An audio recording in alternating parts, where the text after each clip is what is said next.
Hello, আসসালামু আলাইকুম viewers. আপনারা সবাই কেমন আছেন? আশা করি সবাই অনেক অনেক ভালো আছেন। আমিও আলহামদুলিল্লাহ ভালো আছি। আপনাদেরকে আজকে দেখাতে যাচ্ছি আমার ননদের হাতের ফুচকার রেসিপি। মানুষ কীরকম জানেন? প্রয়োজনের সময় ঠিক আপনার যতটা প্রশংসা করবে, তার প্রয়োজন ফুরিয়ে গেলে তার থেকেও অধিক গুণে বদনাম আপনার নামে করবে।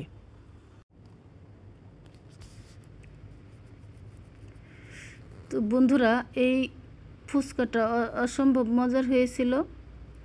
দেখেন, এই যে ডিম আলু সিদ্ধ করে নেওয়া হয়েছে, এখানে তেঁতুলের টক বানানো হচ্ছে, এই যে ডাল সিদ্ধ করে নেওয়া হয়েছে, ডাল দিয়ে ভর্তাটা বানিয়ে নেওয়া হচ্ছে। তো ফুচকাটা অসম্ভব মজার হয়েছিল। বন্ধুরা, রেসিপিটা আপনাদের কাছে কেমন লেগেছে অবশ্যই কমেন্ট করে জানাবেন। আপনাদের কমেন্ট পড়তে আমার খুবই ভালো লাগে। আমি চেষ্টা করব আপনাদের প্রত্যেকটি কমেন্টের রিপ্লাই দেওয়ার জন্য। আর আমার চ্যানেলে নতুন হয়ে থাকলে অবশ্যই চ্যানেলটিকে সাবস্ক্রাইব করে বন্ধু হয়ে আমার পাশে থাকবেন। বেল আইকনটি প্রেস করে দেবেন যাতে আমার ভিডিও নোটিফিকেশন সবার আগে আপনার কাছে পৌঁছায়। আসুন আমরা সবাইকে সাপোর্ট করি। সবাইকে সাপোর্ট করলে ভিডিও করার উৎসাহ আরও বেড়ে যায়। আর এই ভিডিওটি যদি আপনারা ফেসবুক পেজ থেকে দেখে থাকেন তাহলে অবশ্যই একটা ফলো করে দেবেন।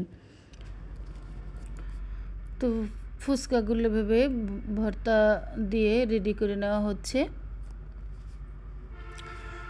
এদিকে বাচ্চারা দাঁড়িয়ে আছে খাওয়ার জন্য, খুব ব্যস্ত হয়ে পড়ছে। আমার ননদ ফুচকাটা রেডি করছে।